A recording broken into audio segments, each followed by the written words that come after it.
अध्यक्ष महोदय,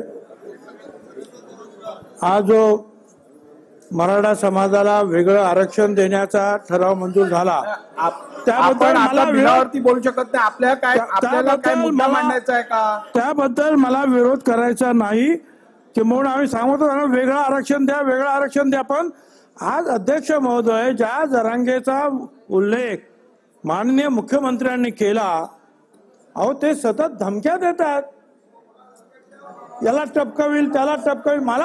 मला स्वतःला धमकी. अध्यक्ष महोदय काय आहे अध्यक्ष महोदय? आणि अध्यक्ष महोदय एवढंच नाही तर छत्रपती शिवरायांच्या पुतळ्याखाली बसून महाराष्ट्राच्या मुख्यमंत्र्यांना, मुख्यमंत्र्यांनी आम्हाला तर नेहमीच देतात, अहो आईवरून शिव्या.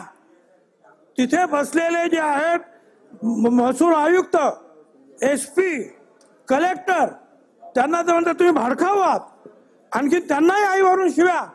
अध्यक्ष महोदय, ही दादागिरी जी काय चाललेली आहे याला काय कंट्रोल करणार आहात की नाही? अध्यक्ष महोदय, काही कारण नव्हतं खरं म्हणजे. 27 तारखेलाच त्यांना सांगितलं होतं, त्यांनी सगळे गुलाल उधळला, फटाके वाजवले, परत 10 तारखेला उपोषणाला बसले आणि अनेक शहरामध्ये जे आहेत बस गाड्या फोडल्या आणि एक भीतीचं वातावरण ज्या राज्यामध्ये जे आहेत. मला बोलायला देणार ना? तुम्ही नंतर बोला ना. आता बसा. अध्यक्ष महोदय, एक भीतीचं वातावरण राज्यामध्ये ते निर्माण करतात. अध्यक्ष महोदय, हे थांबायला पाहिजे. अध्यक्ष महोदय, आता हे सगळं झाल्यानंतर त्यांचं काय म्हणणं आहे? अरे भुजबळ साहेब माझ्याकडे बघून बोला ना. काय अध्यक्ष महोदय, माझा आवाज तर मोठा करा मग. अध्यक्ष महोदय, आता ते काय म्हणतात की मी उठणार नाही, म्हणजे यांचं आंदोलन चालूच.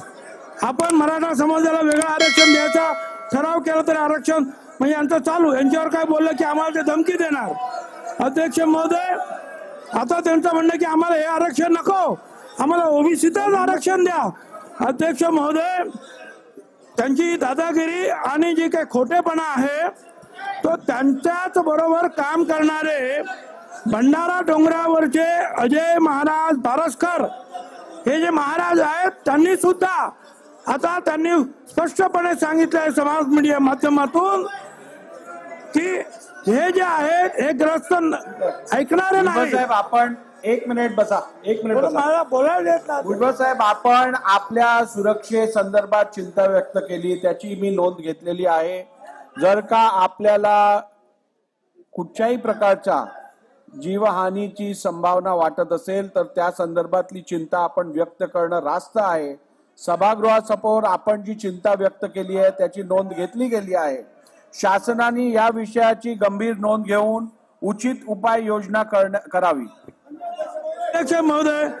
अध्यक्ष महोदय, हे आंदोलन सुरू असताना ते आपण काही बोललो की ताबडतोब धमकी देणार.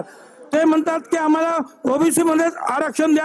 हे आजचा जो ठराव त्यांना मंजूर नाही. अध्यक्ष महोदय, ते बारसकर महाराज ते सुद्धा तेच सांगतात.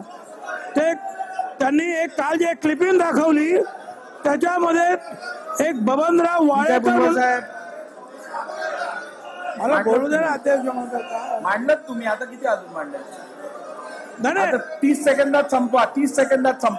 30 मिनिटात संपवतो. 30 मिनिटांमध्ये लवकर संपवा आता. हा, तर अध्यक्ष महोदय जे आहेत त्यांनी सुद्धा सांगितलं की हे जे आहे यांचं मारुतीचा शेपूट वाढतच जाणार.